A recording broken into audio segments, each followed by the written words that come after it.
Hi guys, Jeff Westfall here with another Nunchaku lesson for you. I want to talk about a concept real quick that I touched on in an earlier lesson. I want to flesh it out just a little bit more. And that's the concept of reverse striking. Regular standard striking means that I start with my opposite shoulder forward to do the attack.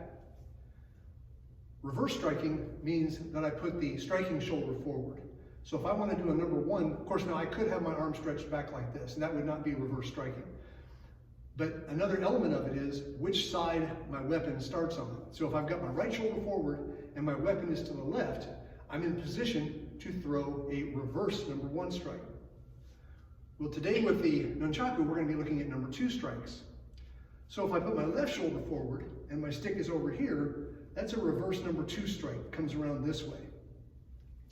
And that's to make some things I'm going to be telling you make more sense. So getting back to our Nunchaku, let's look at different ways to throw the number two strike. That's our theme for the lesson today.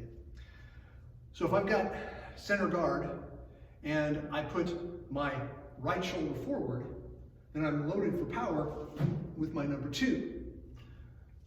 If I put my left shoulder forward and I happen to have the Nunchaku over here to my right, that's my reverse number two. You've got to be careful not to crack yourself in the head on the way around, but sometimes this can get you a nice little angle on your opponent.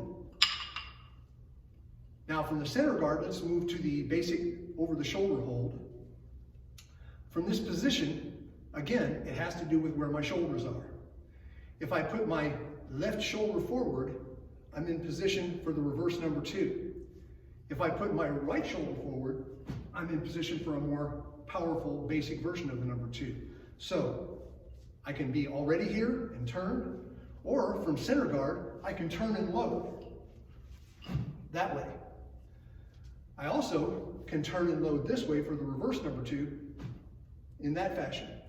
Another aspect of the reverse strikes is they reduce your reach.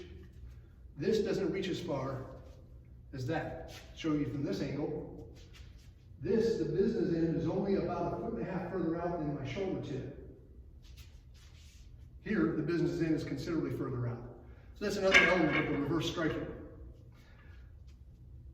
So from the over the shoulder position, a common other position is the armpit method. Again, if I've got this shoulder forward, there's my powerful number two strike. Notice that I just let it drop a little bit out of my armpit, pop it up here, and that's my loading phase. If I have the left shoulder forward, this is, you're not going to do this very often, but you can do it. I let it drop out and bring it around and strike. From the dangle, I know, write your own jokes here. Are you done? Okay, good. If my right shoulder's forward, which means the weapon's dangling over here to my left, that's loaded for my power number two. If my left shoulder's forward and it's dangling over here, that's loaded for my reverse number two. I also can have my 2-in-1 grip. Again, shoulder position. Here, I open my grip and let the one stave drop out and throw my number two. From this position, there's my reverse number two. I can have the staves around my neck. This can be a concealed carry position. It can be whatever you want it to be. There are people who really like to pass the weapon around their neck. So anytime you're practicing from here, you're also practicing something from there. I never like the around the neck method, but sometimes I can see that you might have them parked here for a moment. So if I reach up and grab this one, I'm loaded for my number two. If I put this shoulder forward, there's my power strike.